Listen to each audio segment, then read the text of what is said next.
Située à quelques kilomètres de la Belgique, en plein cœur de l'Ardenne, Sedan, la cité de Turenne, est une ville forteresse chargée d'histoire. Par tradition, la ville tire sa richesse du commerce et de l'industrie drapière. Durement touchée par la Première Guerre mondiale, Sedan connaît dans les années 20 une croissance démographique importante et attire une main-d'œuvre essentiellement ouvrière. Cette population du labeur, soumise à des tâches pénibles, n'a pour elle que quelques rares distractions. À Sedan, le peloton demeure homogène. Le dimanche, on regarde passer le Tour de France, ou on va à la pêche. Mais on ne joue pas au football. Une vilaine blessure et c'est la perte d'un emploi. De classe aisée, les pionniers du football sedanais jouent dans la prairie de Torcy. Les conditions y sont précaires, leurs vestiaires, les arches du viaduc. Le 2 novembre 1919 naît l'Union athlétique sedanaise, qui dispute son premier match le 14 décembre. Marcel Schmitt en est le président. Il faut savoir que jusqu'aux années 20, les enseignants sont les principaux dirigeants des clubs de football en France. Ils ont appris à pratiquer dans les lycées et lorsqu'ils raccrochent les crampons, eh bien, ils deviennent les premiers dirigeants du football français. Les choses sérieuses commencent avec la première apparition d'une équipe sedanaise en Coupe de France. Le 18 septembre 1921, l'Union athlétique sedanaise, avec son maillot rouge et vert, reçoit la société sportive du Parc Pommery de Reims et l'emporte par 1-0. Il faut se battre pour avoir un ballon, il faut se battre pour que les joueurs soient à l'heure, il faut se battre pour trouver des arbitres, qui sont généralement des bénévoles, des dirigeants plus ou moins honnêtes dans leur arbitrage. En septembre 1924, on inaugure en présence du conseiller général et futur maire Émile Albaut le stade du Bourlet. Les matchs se déroulent devant quelques centaines de spectateurs. Des panneaux publicitaires sont apposés autour du terrain et les maigres recettes assurent la survivance de l'association dont un certain Trubert tient la caisse. C'était un très bon trésorier. Et puis une fois, je vais lui réclamer l'argent de mon aller-retour Mouzon-Sedan, mais il me dit « T'es pas arrivé en vélo aujourd'hui ?» C'est vrai, effectivement, j'étais arrivé en vélo. Alors, je dis si, je suis venu en vélo. Vous savez, à cet âge-là, hein. Elle me dit, je te dois, là. Pour vous dire que la caisse était bien tenue, hein, pas très large. Renommé Union athlétique Sedan-Torcy, le club reste une équipe amateur ordinaire, loin des prétentions de son voisin professionnel, Charleville, qui dispute la finale de la Coupe de France en 1936. De nouveau, le ciel s'assombrit sur les Ardennes et les joueurs soudanais troquent leurs culottes de footballeurs pour l'uniforme.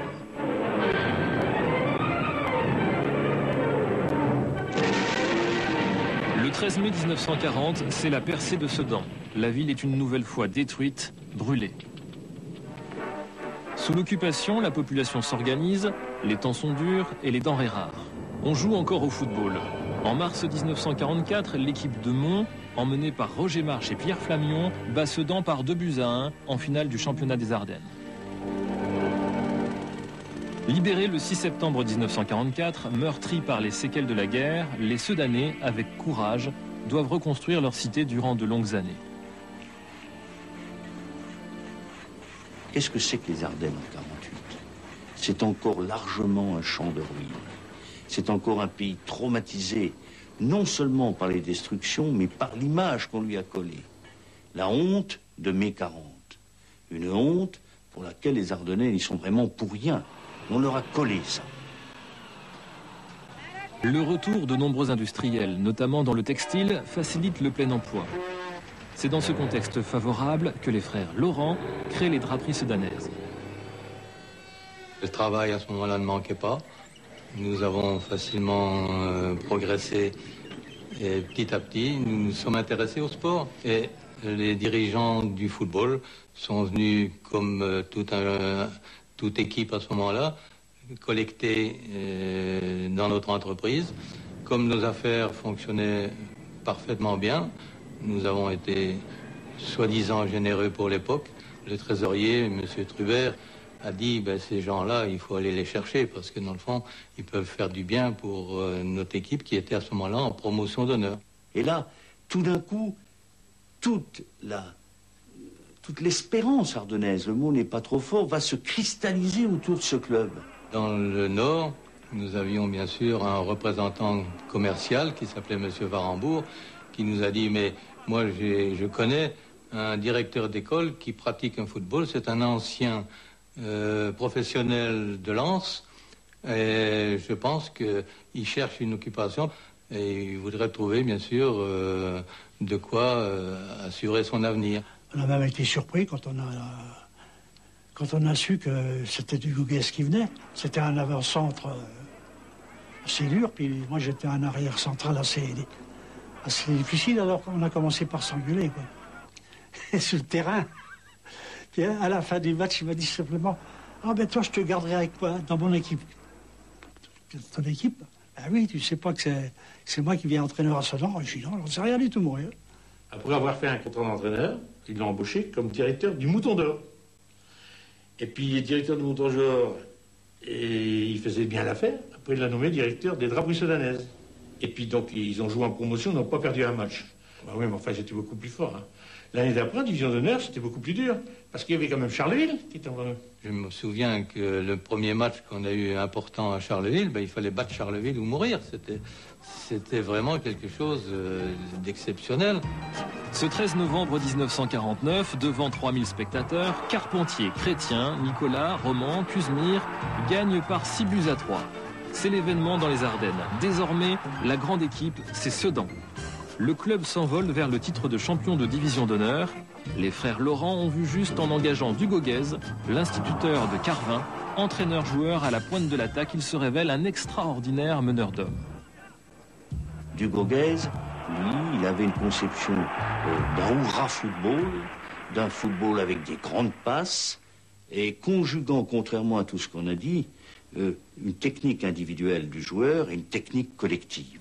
Il fallait jouer vite, jouer bien et marquer des buts. Séduit par le style de Dugoguez et l'emploi proposé aux Draperies par les frères Laurent, l'équipe sedanaise se compose de bons joueurs amateurs qui se qualifient pour les 32e de finale de la Coupe de France.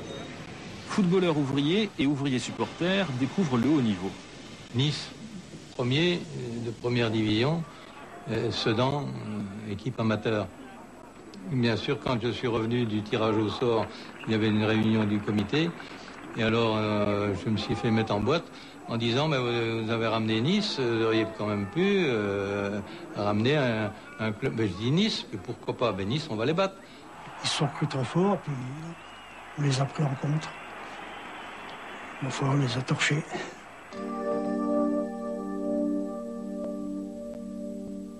Les amateurs sedanais terrassent les professionnels niçois par 4-1.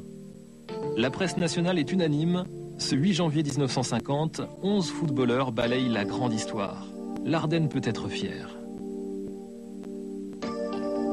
Mais pour les Ardennais, c'était une étape. Mais c'était aussi un rêve. On s'est dit, ça ne peut pas durer. Et c'est quelque chose qui s'est inscrit dans la durée et de façon irrésistible.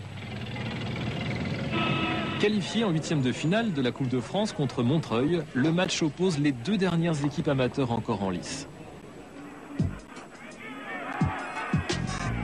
À Reims, au stade Auguste Delaune, devant une dizaine de milliers de supporters et par moins 8 degrés, les Ardents ardennais s'imposent par 5-3. Sedan remporte la Coupe de France amateur 1950. Premier succès majeur pour Dugoguez et ses hommes. À Sedan, on prépare le banquet de la victoire. Pour leur donner du souffle, il faut y penser de temps en temps. Et bien, il les faisait grimper une paire de fois les tribunes du stade Émile Louis, du terrain, monter les escaliers, redescendre. Du terrain, monter les escaliers. Il faut plus croire que le cœur... On s'entraînait 2 fois plus que les autres clubs, quoi. Même qu'un club pro. Pour les quarts de finale de la Coupe de France, les frères Laurent accordent quelques jours de préparation. L'ambiance est familiale et les joueurs s'y sentent à l'aise. À Strasbourg, Sedan rencontre Reims, le champion de France professionnel, avec ses vedettes Sinibaldi, Batteux, Pinverne, Appel, Jonquet.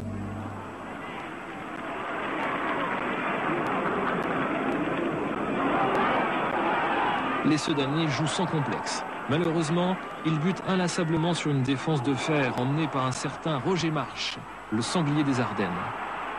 Sedan tombe avec les honneurs, 2-0, et Reims gagnera la Coupe de France en 1950. Qualifiés en 1951 pour le tournoi final du championnat de France amateur, sollicités par de nombreux clubs professionnels, les joueurs voient leur salaire augmenter aux draperies. Il n'est toutefois pas question de déroger aux habitudes prises depuis plusieurs saisons. Le football est et reste avant tout un loisir. Après avoir vaincu Quimper et Pienne, Sedan reçoit Draguignan au stade municipal Émile Albaut. La partie est âpre et disputée. Les Sedanais, supportés par un nombreux public, trouvent la faille en deuxième mi-temps. Ce but, tant attendu, permet aux Sedanais de remporter le titre de champion de France amateur. Avec une nouvelle victoire en coupe, l'Union Athlétique Sedan-Torcy réalise en 1951 un doublé unique dans les annales du football français. Pour Dugauguez et les siens, c'est le triomphe.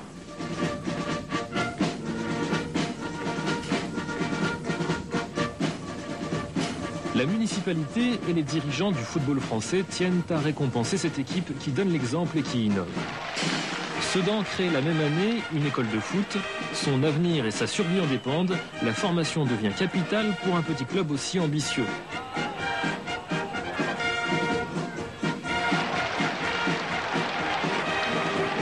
Dominant tous ses adversaires, Sedan risque de lasser ses supporters et de se lasser. On était au-dessus du lot quand même. C'est pour ça qu'il était temps de quitter les amateurs puis de passer chez les pros. On n'avait plus rien à prouver. Hein. Nous avions un comité qui était tous des bénévoles. M. Trubert en particulier a été un opposé. J'ai assisté à cette conversation-là. Moi, j'ai dit qu'il était fou. J'ai dit, on ne peut pas être professionnel. Parce que pour nous, le professionnalisme, c'était Lille, c'était Reims, c'était les grosses villes, c'était Racing de Paris. La commission d'amateurisme nous avait à l'œil et n'admettait pas qu'on fasse des propositions à des joueurs amateurs pour venir travailler dans une entreprise textile et en même temps jouer au football. Donc il fallait absolument être professionnel. En 1953, après un blâme de la fédération pour amateurisme marron, Louis Dugauguez et les frères Laurent décident d'adopter le statut professionnel. Dugauguez, alors entraîneur de l'équipe de France amateur, ramène dans ses bagages Beauchard et les deux frères Oliver. Socialement, les joueurs sont semi-professionnels. Ils ont tous une profession annexe. Sedan réalise un bon parcours en championnat de 2e division, mais surtout se distingue en Coupe de France. À Oran, qualifiés pour les 16e de finale contre le Red Star, les Sedanais, maillot bleu frappé d'un écusson vert et rouge aux couleurs de l'Ardenne, emmenés par leur capitaine Albert Eloi, ne laissent aucune chance à leurs adversaires. Célestin Oliver, l'enfant du pays, et Diego Cuenca marquent les 2 buts de la qualification. Au tour suivant, Metz puis Besançon subiront le même sort. Sedan a réussi son examen de passage dans le monde du professionnalisme.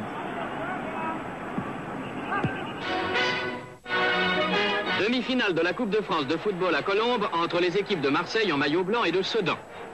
Ben Barek, qui s'est emparé du ballon au milieu du terrain, fait une passe en direction du dangereux avant-centre Anderson, qui semble ne savoir qu'en faire. Et la surprise qu'attendaient les 35 000 spectateurs se produit, c'est Sedan qui ouvre la marque grâce à un shoot puissant de Célestin Oliver. À 1 minute de la fin, les deux équipes sont toujours à égalité. Lorsqu'Anderson marque le 2e but, Marseille jouera la finale contre Nice. Le football de Sedan, c'est avant tout et déjà le footballeur ouvrier, le footballeur du labeur, le footballeur de l'usine. Vous ne pouvez pas séparer ces deux choses. Le stade et l'usine ne forment qu'un. Les frères Laurent, Dugauguez, les joueurs ne forment qu'un et ne forment qu'un avec ce public. On est en pleine période de prospérité industrielle dans les Ardennes, les années 50 et 60, et un public qui est fondamentalement ouvrier. Le département des Ardennes est à l'époque un des plus industrialisés de France. Mais les gars, ils aimaient bien à l'usine parce que c'était employé, puis c'était des dieux, des monstres à l'usine. Hein. Tout le monde les regardait comme des phénomènes. Hein. Tout le personnel, je sais si on avait du féminin, c'était des petits coqs en pâte. Hein. Ils étaient là, et puis c'était des vedettes. C'est-à-dire les entraînements avaient lieu à 6h30 du matin. Vous savez, quand il fait 15 ou moins 20, c'est pas toujours agréable. Et vers 8h30, nous allions tous aux draperies soudanaises.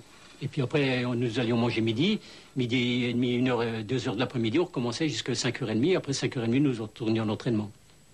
Et c'était fait ça 7 fois par semaine. Il n'y a qu'à Sedan qu'on vivait ça, parce que j'avais la possibilité de rencontrer les joueurs de l'équipe de France. Et les gars me disaient, mais c'est pas vrai, tu travailles pas. Et oui, je travaille. Et oui, je fais ça. Les gars étaient étonnés de voir le comportement que nous avions dans une journée à Sedan. Et c'est assez pénible parce que moi j'étais à la visite avec Claude Brenny et le matin il se passait la visite des pièces, c'est-à-dire on visitait une cinquantaine de pièces qui faisaient environ 40-50 kilos. Et après, il fallait les visiter, les enrouler et puis faire les expéditions. Et après, il fallait faire l'échantillonnage pour l'Amérique et tout. Vous voyez, c'était assez pénible quand même. Quand on avait gagné dimanche, toutes les pièces étaient bonnes. Par contre, quand parce qu'il nous arrivait d'avoir des pâtés le dimanche. Alors là, c'était grognon, la visite. On appelait ça la visite grognon. C'était, vous savez, c'est des personnes normales. Mais ils trouvaient que le tissu était pas assez beau parce que ça aurait peut-être passé si on avait gagné 3-0, que ça passait pas quand on perdait 3-0.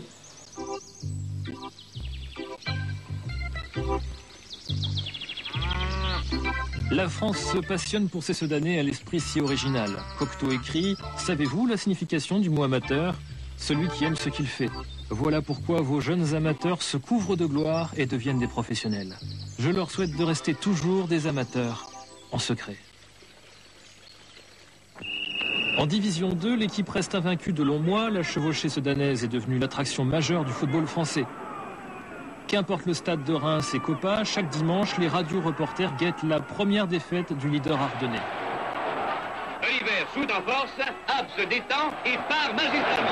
Ce n'est pas des cul-de-jatte qu'on avait, c'était des bons joueurs. C'est vrai que cette année-là, l'année 54-55, nous faisons une série de matchs amicaux, officiels, coupes, tout ça, de 42 matchs sans être battus.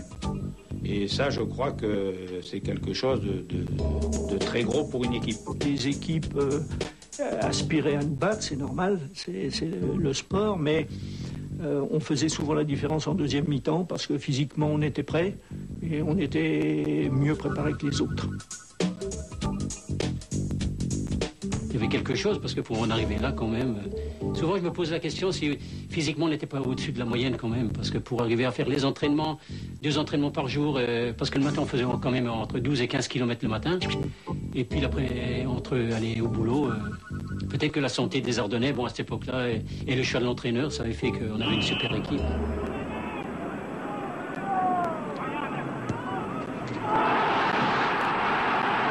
On aurait souhaité continuer. Malheureusement, il fallait bien que ça se termine un jour. Mais bon, ça ne nous a pas posé de problème. On a eu un coup d'arrêt, mais après, on a repris nos victoires, puisque cette année-là, on avait marqué 100 buts, plus de 100 buts. On a terminé avec 10 points d'avance. Champion de France de 2e division, on voit grand à Sedan. Et dès septembre 1955, le stade Émile Albaut pourra contenir 17 800 spectateurs. Plus que toute la population de la ville. 56, ça a été, je vais dire, la suite logique de notre début en professionnel. 2 années de D2, et puis on est arrivé en D1. Bon, c'est sûr qu'en championnat, c'était plus difficile, mais on avait conservé nos qualités de battant. Et puis, je vais dire que pour nous, ça a été tout à fait normal d'arriver là parce qu'on visait d'abord la Coupe de France plutôt qu'un titre de champion. Tandis qu'à Marseille, l'équipe de Troyes se qualifiait aux dépens de Nancy pour la finale de la Coupe de France, au stade de Colombes, 35 000 spectateurs ont assisté à la victoire de Sedan sur l'équipe lyonnaise. Les Lyonnais, en culotte noire, prirent l'avantage au début de la rencontre et le gardien sedanais Vincent eut l'estimable chance d'arrêter avec sa figure un puissant shoot de Faton. C'est à la 13e minute que les Sedanais manquèrent l'unique but de la partie. Sur un mauvais contrôle de la balle par le gardien lyonnais, le Dominique Meyer arrêta le ballon avec la main. C'était le pénalty indiscutable que Célestin Oliver devait réussir. Je vois encore les vieux de mon village pleurer. Et ce que représentaient ces larmes, on allait aussi à Colombes, non pas du tout comme dans les trains de supporters aujourd'hui, on mettait la cravate, on s'habillait, on allait à Colombes parce que c'était Paris, et la fierté que ça représentait. Il y a toujours une histoire d'amour extraordinaire entre Sedan et la Coupe, les Ardennes et la Coupe, parce que quelque part, Sedan, c'est les Ardennes, c'est l'humilité, c'est le petit, et qui, grâce à la Coupe, va pouvoir affronter les grands et les battre. La Coupe repose d'abord sur l'ardeur, et puis c'est l'épreuve par définition populaire. Et Sedan avait une autre raison de se battre en coupe. c'était sa survie financière, car la coupe permettait des recettes que Sedan n'avait évidemment pas à Albo. Et tout ça a fait toujours que la coupe est passée avant le championnat à Sedan. Apothéose du football français au stade de Colombes. Devant 50 000 spectateurs, l'équipe de Sedan en maillot rouge rencontre Troyes en finale de la Coupe de France. Le corner botté par Brémy est repris de la tête par Cuenca. Landy se détend mais stoppe le ballon à l'intérieur du but et Sedan ouvre la marque. Hjalmarsson est aux prises avec deux Sedanais. Il s'incline et Célestin Oliver contre-attaque immédiatement poursuivi par Pascal. Cuenca entre dans le jeu et lance en profondeur. Brémy shoot, Thuan dévie le ballon, prend Landy à contre-pied et marque contre son camp. Rien ne s'arrange pour les Troyens qui perdent peu à peu confiance. Après la pause, malgré quelques vives réactions troyennes, Lefebvre emmène son attaque avec autorité et Dillon inscrit un troisième but à la 57e minute.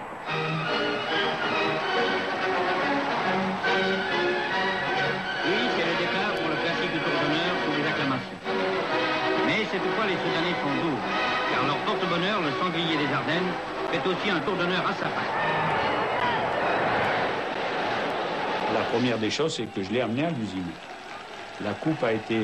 nous sommes arrivés le dimanche au soir, puisqu'on jouait le dimanche après-midi. Le dimanche au soir, le lundi matin, il était sur le bureau du directeur de l'usine, avec tous les gars de l'usine qui étaient là, avec tous les gens que je travaillais.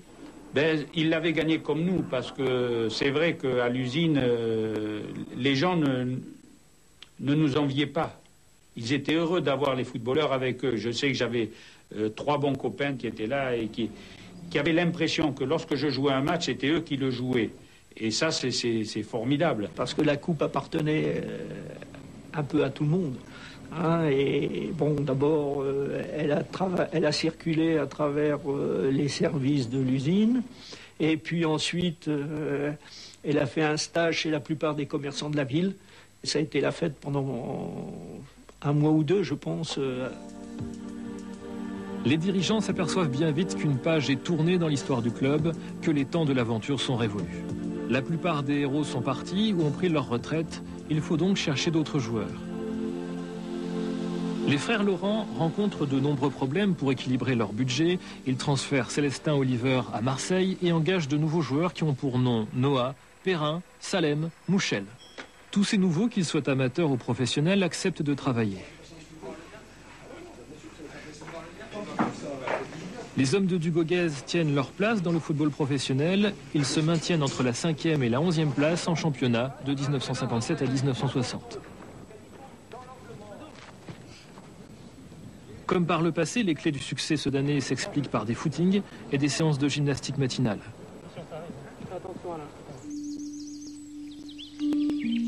En 1961, Sedan parvient pour la 2e fois en finale de la Coupe de France contre Nîmes, grand favori. Dugoguez était un entraîneur qui aimait beaucoup les matchs perdus d'avance.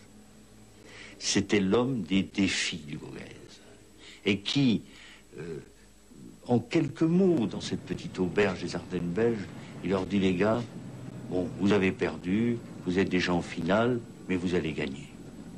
Il nous a persuadés, il a pensé que nous, on n'a rien à foutre avec les pronostics, qu'on va gagner la Coupe de France. Et Maurice Laurent, qui vient les voir, tient exactement le même langage. Ce sont des hommes qui savaient galvaniser les joueurs. Et quand Sedan arrive à Colombes, ils sont perdants, car Nîmes a une excellente équipe.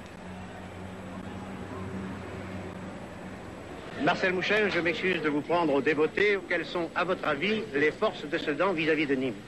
Nos forces, je crois que c'est la défense avec Bernard, gardien de but, gardien de l'équipe de France.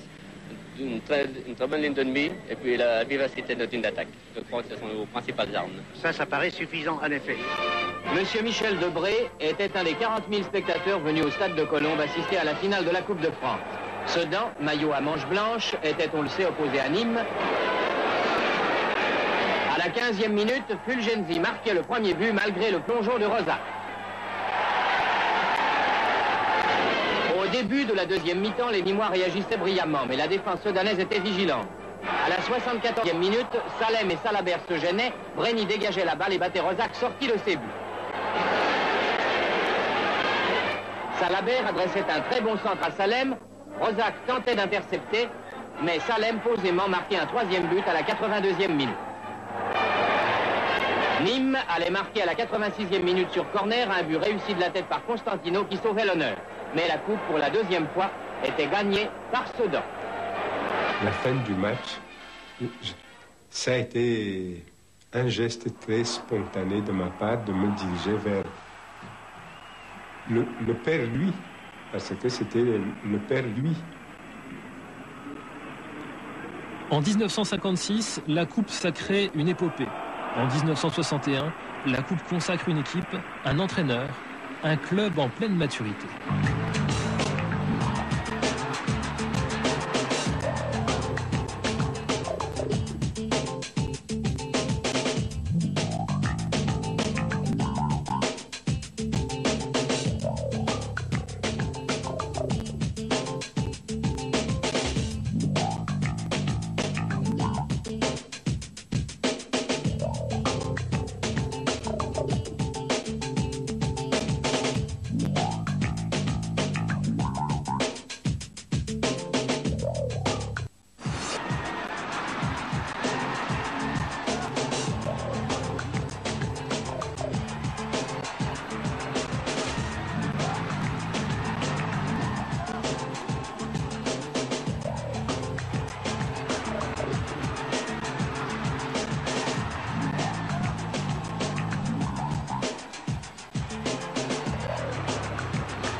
Lorsque vous débarquez place de la Gare avec 10-12 000 personnes, hein, que le char a du mal à se frayer un passage, et puis que toute cette foule vous accompagne pendant 2 heures à travers toute la ville, vous ne pouvez qu'être touché. Mon beau-père, il tenait Yannick qui avait 1 an à bout de bras. Alors je lui dis, Pépère, monsieur Perrier, est-ce que vous pouvez me... Oui, je te passe le petit. Alors il m'a donné le petit. On a pris des copains de l'équipe, je ne me souviens plus qui. Lors de la photo de présentation de coupe, il était assis dedans. La coupe franchit le viaduc de Torcy, là où les pionniers du football sudanais s'exerçaient au jeu de la balle au pied. C'est le triomphe et plus encore la fierté qui retentit devant l'hôtel de ville. Sedan, oui, Sedan représentera la France la saison suivante pour la Coupe d'Europe des vainqueurs de coupe. On a pu disputer cette Coupe d'Europe qui a été brève, puisqu'on est tombé sur l'Atlético de Madrid au premier tour. On perd 4-3. Match retour à Madrid, et là-bas on a perdu 4-1. Enfin bon, c'est quand même un bon souvenir, parce que cette année-là, c'est l'Atlético de Madrid qui a gagné la Coupe des Coupes. Donc on a perdu contre le vainqueur de la Coupe des Coupes, hein, en lui marquant quand même 4 buts sur 2 matchs. Il y a eu une nouvelle ambition. Sedan a voulu franchir un palier qui était le palier de la Coupe d'Europe. Et là, il y a eu une orientation tout à fait nouvelle. On s'est pris pour des gens qu'on n'était pas. On a commencé à recruter des joueurs qui n'étaient pas du sérail au niveau de la mentalité. D'un côté, il y avait des gens qui travaillaient, qui venaient à 8h à l'usine, 8h30 après l'entraînement. Et de l'autre côté, une petite section professionnelle qui était là. On recrute un bon joueur, un joueur sympathique, mais il n'a pas un rendement de Sedan. Quand je dis un rendement de Sedan, c'est un état d'esprit. C'est un état d'esprit qui plaît aux spectateurs. En 1963, Sedan flirte avec la première place du championnat, mais il manque au club cette flamme et cet enthousiasme qui naguère ravissaient le public. L'expérience de vrai professionnalisme tentée entre 61 et 64 échoue. Hugo Guez et Laurent se sont consultés et ils ont dit il faut retourner aux sources. Il faut qu'on retrouve l'esprit de 56, celui de 61, l'esprit peut-être plus des footballeurs ouvriers, mais qu'on garde l'esprit amateur. Et ils se sont séparés, ils ont vendu, entre guillemets, les professionnels qui, à leurs yeux, avaient un mauvais esprit, et ils ont redémarré avec des joueurs absolument inconnus, des jeunes qui, pour la plupart d'entre eux, venaient du centre de formation ou de l'équipe amateur dirigée par Gaëtan Chrétien, et ça a été un miracle. En 1965, en demi-finale de la Coupe de France contre le Stade Français, les joueurs de Dugoguez, dont certains sont encore en classe de première ou de terminale, jettent leur fougue dans le match.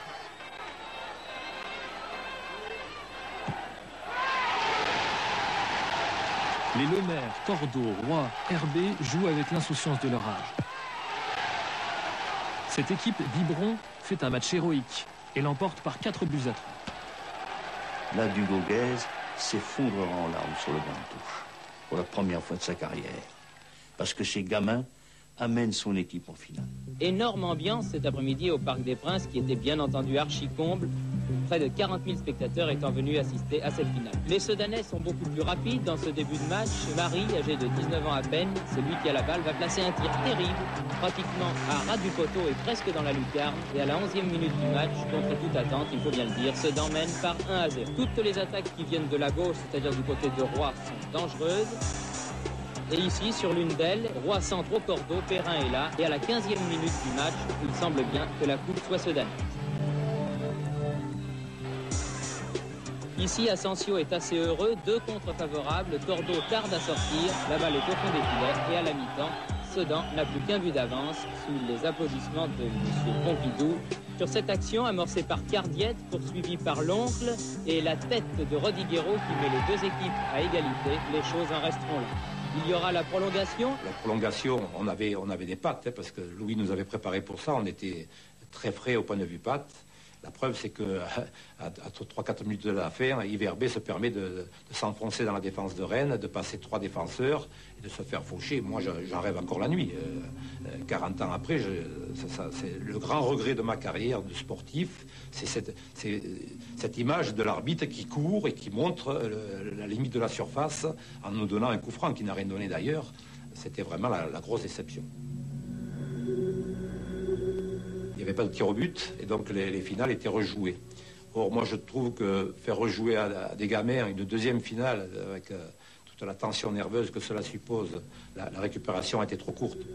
Et on a manqué un peu de concentration et de vigilance pour ce deuxième match, qui a fait qu'on pouvait nous, marquer l'histoire sedanaise. On ne l'a pas fait. Je le regrette énormément. Avec tous mes potes, on le regrette, parce qu'en 65, on devait battre Rennes. Après cette défaite, il faut rebondir à nouveau. Les frères Laurent décident d'absorber le Racing Club de Paris et cette nouvelle fait sensation. C'était pour nous une nécessité qui se faisait jour depuis plusieurs années, puisque Sedan n'arrive pas à vivre financièrement dans sa seule contrée. L'occasion qui s'est présentée était pour nous, si vous voulez, unique, et nous avons étudié immédiatement cette possibilité.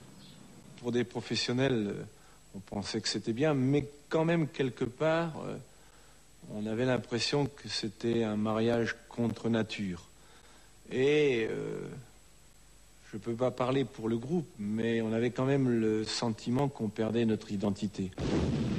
On a commencé dès 1968 à avoir des difficultés financières dans l'ensemble du textile. On avait déjà moins de possibilités d'occuper les joueurs parce que les places intéressantes étaient prises par les anciens joueurs, que ce soit dans les bureaux, que ce soit dans l'entretien, que ce soit dans certains secteurs productifs. Pour Sedan, les problèmes s'accumulent. Les frères Laurent, plus que jamais, avancent les fonds pour soutenir le club. Quant à Dugoguez, nommé à la tête de l'équipe de France en 1967, il n'arrive pas à appliquer sa philosophie du football. Certains sélectionnés n'apprécient pas ses méthodes jugées trop dures et les résultats sont décevants. Louis Dugoguez ne se remettra jamais de cet échec. À nouveau sedanais à plein temps, il obtient une qualification pour les demi-finales de la Coupe de France contre Bordeaux. Sedan échoue de justesse au terme d'un match retour d'une intensité exceptionnelle. Déjà, on se rebellait. On se rebellait parce que, bien entendu, il y avait le contrat à temps.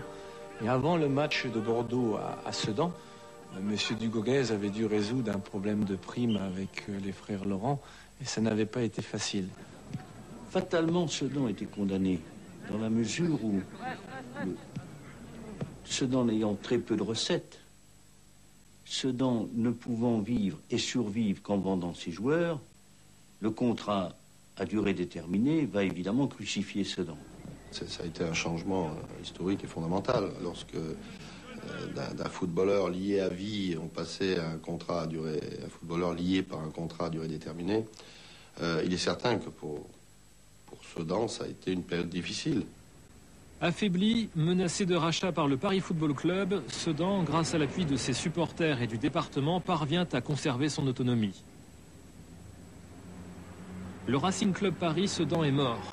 Une nouvelle entité voit le jour, le club sportif Sedan-Ardennes est né. Et si les frères Laurent et Dugauguez refusent de voir leur club disparaître, ils ne pourront l'empêcher de décliner inexorablement. Vous savez que l'année dernière, on était descendu en deuxième division grâce, on peut dire, au travail des joueurs et aussi à l'appui de nos supporters qui ne nous ont pas lâchés. Nous sommes remontés directement en première division. Tordeau-Pierre, 32 ans, gardien de but. Charrier-René, 20 ans et demi, gardien de but. Or, évidemment, contre la puissance d'argent, nous n'avons que notre bonne volonté, notre travail. Enfin, sans vouloir culbuter tout, j'espère que nous ferons de bonnes figures. Aussi, Mivan, 21 ans, milieu de terrain. Je crois que le public était habitué aussi et savait aussi très bien jusqu'où on peut aller comme équipe.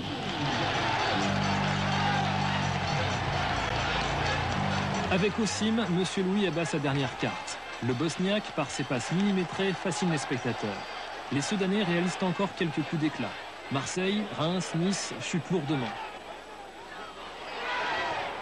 Malgré le talent prometteur du jeune Mustapha Daleb, en 1974, le club tombe en deuxième division. Dugauguez, usé, prend définitivement du recul. Je crois que nous avons vécu une belle période pendant laquelle le public était d'abord content de voir l'équipe en première division et de voir Sedan de temps en temps de faire des résultats contre telle équipe, mais d'être prête à accepter la défaite. Contre Valenciennes, en huitième de finale de la Coupe de France 1975, les tentatives malheureuses de tir au but des attaquants soudanais déclenchent les foudres de supporters. Pas toujours lucides. J'ai loupé un déplacement à Dunkerque, c'est tout, cette année. Hein? Et on n'a pas vu beaucoup de dirigeants. Et ce que je vous dis là, je leur ai dit en face, dans les déplacements. Mais le public, malgré tout, commençait à devenir exigeant et à vouloir une remontée absolue en première division. Nous sentions bien que nous avions vieilli. Une page est tournée, les frères Laurent ont fait Sedan, il faut reconnaître leur mérite. C'est bien leur part. Tout le monde doit reconnaître leur mérite, oui. Mais une page est tournée. Donc on a senti qu'on n'apportait plus ce qu'on avait apporté pendant de nombreuses années. Et c'est la raison pour laquelle nous sommes partis. Ce n'était plus possible d'avoir des footballeurs ouvriers, mais les gens ne l'admettaient pas. Et puis en plus, il est arrivé en même temps la crise économique qui a fait que ce n'était plus possible d'avoir une grande équipe. Mais ça a été ressenti comme un grand traumatisme dans les Ardennes, je pèse mes mots, parce que Sedan a été la grande aventure ardennaise de l'après-guerre et nous a permis d'effacer tellement d'humiliations. Pour tous les supporters, la désillusion est brutale. Ils n'imaginent pas en 1975 que Sedan ne défiera plus les grands, et cela pendant plus de 2 décennies. Le club fait l'ascenseur entre la 2e et la 3e division. Il y a des petites flambées, mais qui ne mènent pas bien loin. Mais dans des conditions difficiles, je crois que les dirigeants, les techniciens et les joueurs de l'époque ont eu beaucoup de courage. Les conditions salariales étaient très modestes. Il y avait quelques petits fixes, mais ça n'allait pas bien loin. C'était essentiellement des primes de match. Et je crois que dans l'adversité, il faut tirer un coup de chapeau à tous ces hommes parce que même s'ils n'ont pas permis à Sedan de renouer avec son passé glorieux, ils ont évité que le club tombe vraiment dans la misère sportive et économique la plus totale. Dans les années 90, il n'y a pas de miracle. Au point de vue financier, un club s'en tire s'il est en D2, grâce à la télé, aux droits de télévision, ou en D1 naturellement. S'il est en D3, il n'y a pas 36 solutions. Il faut des sponsors. Et là, il y a un homme, même s'il est resté dans l'ombre, et s'il n'aime pas qu'on parle de lui, mais qu'on ne peut pas faire autrement que de citer, qui est à l'origine de ce miracle et cette résurrection soudanaise, c'est évidemment Pascal Urano. Le passé, il est clair qu'il existe. Il est vrai que chaque fois qu'on va quelque part, Sedan, les gens s'en souviennent, les gens sont tout à fait attentifs à tout ça. Maintenant, il est clair que le passé, c'est le passé, le présent, c'est le présent. Pour tous les Soudanais, le présent, en ce 23 mai 1998, il se joue dans le vieux stade Émile Algo contre Saint-Denis-Saint-Lô. Le club est à 90 minutes de la 2e division. Entraîné par Bruno Metsu, Sedan attaque de toutes parts et ne fait pas de détails. Score final 5-0. Les buteurs, des inconnus, des galériens du football. Leur credo, ne jamais renoncer et tout donner pour satisfaire un public frustré de grandes émotions depuis tant d'années. Victorieux sur le terrain, le club obtient l'absolution de la Direction nationale de contrôle de gestion pour une nouvelle aventure chez les professionnels.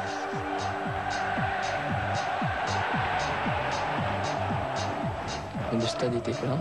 Et puis il y avait une ambiance telle, puis bon, on gagnait 5-0, c'est vrai que ça faisait désordre sur le coup, mais on avait tellement une motivation pour nous, parce on vient, on sait d'où on vient, on sait la chance qu'on a eue, qu'on avait de monter en D2, c'était inespéré. On s'était donné 3 ans pour remonter, en recrutant des joueurs qui étaient laissés pour compte, ou c'était pas des footballeurs ouvriers, c'était des footballeurs chômeurs. Il faut savoir que 80% de l'équipe était composée la dernière année, l'année où on est monté de national en 2e division, de chômeurs. Donc ces gens-là ont voulu se relancer.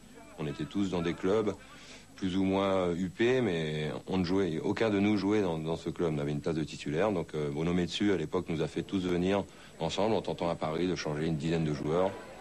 Même si vous avez des bons joueurs, des bons entraîneurs, un public, des sponsors, quelquefois le ballon il va sur la barre, ou il ne rentre pas, ou l'arbitre fait une erreur. Donc c'est ce qui est le plus grand charme qu'on peut dire dans le football.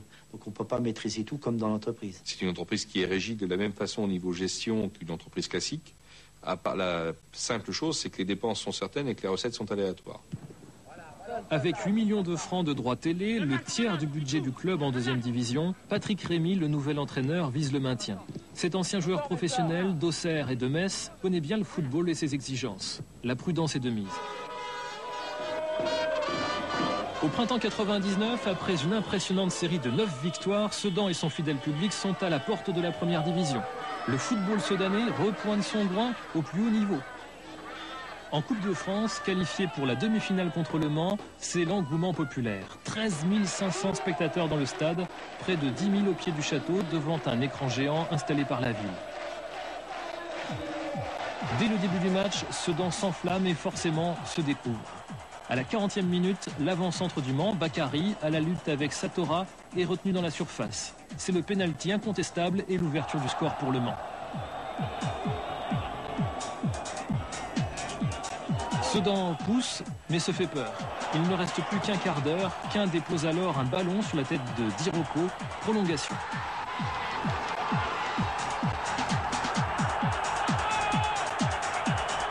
La perspective de voir Sedan disputer sa 4e finale galvanise le peuple vert et rouge. Le match devient alors complètement fou. Quin reprend de voler et marque le 2e but à la 96e minute. Les Ardennais entrevoient le Stade de France. À la 109e minute, Quin, toujours lui, décoche un tir puissant, repoussé par le gardien dans les pieds de Ndiefi, qui ne se fait pas prier pour envoyer Sedan au paradis.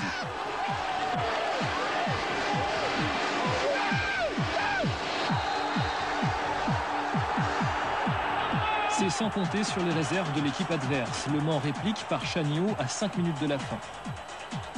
Sedan, sous la pression, contre-attaque. Ndiefi croit définitivement sceller le sort de la partie à 2 minutes de la fin. Sur l'engagement, Révillé et Le Mans reviennent à 4-3. Sedan va-t-il craquer? À l'ultime minute, Adadou envoie le ballon sur la transversale. Une dernière peur avant une nuit qui s'annonce très très longue dans les rues de Sedan. Les Ardennais ont gagné le droit de disputer leur 4e finale de Coupe de France. Elle est belle, la revanche de ces oubliés du football. Ce soir-là, il s'est passé autre chose. Je pense que le renouvellement de Sedan est arrivé ce jour-là, parce qu'on a gagné 3 ou 4 000 personnes, parce que c'était un match intense. Et que ce soit moi ou même l'équipe entière, on a été poussé de l'avant pour faire des résultats. Et ça a été, comme on dit, le 13e homme. on arrive par l'intermédiaire de ce public d'attraper l'accent ardennais, si je puis dire. C'était extraordinaire. Le grand-père racontait sa campagne de 56, sa campagne de 61. Le fils disait naturellement, on va aller tous au Stade de France, et avec une nouveauté. Les femmes y sont allées. Les femmes étaient de la fête. Une seule fois, un club de division 2 est parvenu à remporter la Coupe de France. Le Havre en 1959. Rémi et ses joueurs abordent cette finale sans pression. Ils sont heureux d'être là. Ils vivent une histoire si belle. La coupe, s'ils peuvent la ramener à Sedan, ils ne s'en priveront pas. Ne serait-ce que pour remercier les 25 000 Ardennais qui ont fait le déplacement. La route est longue pour gagner la coupe. Face à Nantes, qui part largement favori, les forces sedanaises reposent sur les valeurs historiques du club. Solidarité, enthousiasme et goût de l'effort.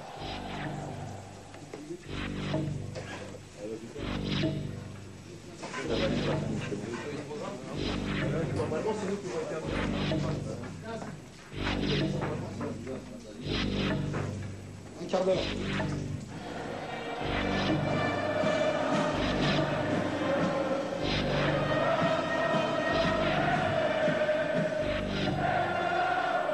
Ce 15 mai 1999, dans un stade de France archi-comble, les Sedanais sont fin prêts pour ce qui doit être le plus beau jour de leur vie. Le match commence. 33e minute, qu'un passe le dernier défenseur. Ce n'est pas un carton jaune qu'il faut donner, mais un rouge si l'on applique le règlement à la lettre. Arrive la 57e minute. Une phase de jeu normale, un duel classique. Monsieur Garibian siffle. Coup franc, pense Sachi. Non, pénalty. Où est la faute? Spectateurs, journalistes, tout le monde s'interroge. Monterrubio prend Sachi à contre-pied. La joie est nantaise. Dans les arrêts de jeu, les Ardennais poussent pour obtenir cette égalisation. Et puis, M. Garibian a encore des attitudes surprenantes. S'il suit sa logique, il siffle pénalty. Deroff touche encore le ballon de la main. Et le même Deroff doit regagner les vestiaires sur ce tacle très appuyé. Bref, Sedan n'en finit pas avec ses regrets. Landreau détourne ce ballon qui prend la direction des filets. Nantes remporte sa deuxième coupe de son histoire. J'aurais préféré prendre 3-0, de perdre. Mais bon, là, de perdre là-dessus sur un penalty douteux, bon, ça reste quand même une grosse déception. De voir pratiquement les 2/3 du Stade de France en vert et rouge, il est certain que c'est des images qui marqueront toute une vie. Mais la déception aussi, après la défaite, on sentait vraiment la tristesse et le désespoir dans un certain nombre de visages.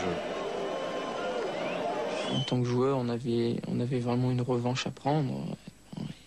Et on a connu des moments très, très durs. Donc on se doit de se bouger, de mouiller ce maillot sedanais. Le 29 mai 1999, 2 semaines après la très grosse désillusion du Stade de France, le club sportif Sedan-Ardennes rencontre l'association sportive de Saint-Étienne. Il ne leur manque qu'un tout petit point pour retrouver l'élite du football français. Les Soudanais jouent juste. Qu'un déborde et passe en retrait pour un but imparable de Mionnet. Émile Albo chavire. Mionnet peut lever les bras au ciel. À la 30e minute, c'est au tour de Cronier de servir sur un plateau qu'un qui, du plat du pied, marque le deuxième but. Pour Sedan, c'est la délivrance. Pour le gardien stéphanois, une très mauvaise soirée. La jeune génération des Satora, Quin, Sachi, Mionnet, Debloc et autres Dirocco gagne la reconnaissance de tout un département.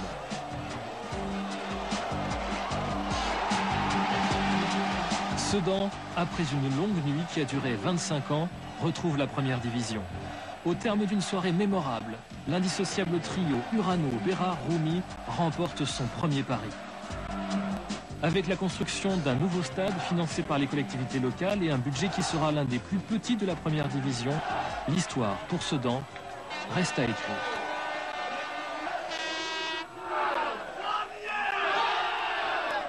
Et j'espère que quand on reviendra dans 20 ans ou dans 30 ans, si on est encore là, les gens seront contents de nous revoir, comme c'est le cas avec ceux qui ont fait la Coupe de France il y a 30 ans.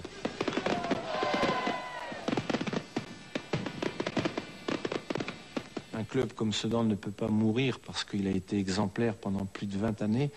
Et ça, je dis, et encore, les gens qui étaient là existent toujours. Et ça, il y a des traditions. La tradition se perpétue et ça se perpétue jusqu'au fond de l'âme. Sedan, ça a été en permanence un défi lancé au football traditionnel, à l'organisation des grandes villes. Sedan n'a jamais eu sa place dans le football. Il ne l'aura jamais. Et il ne la gardera que par son esprit extraordinaire, que par sa volonté. Ils iront jusqu'au bout. Moi, je crois que c'est reparti au moins pour un quart de siècle. Et vive les 80 ans de Sedan. Et je pense que le centenaire va être fabuleux avec une coupe.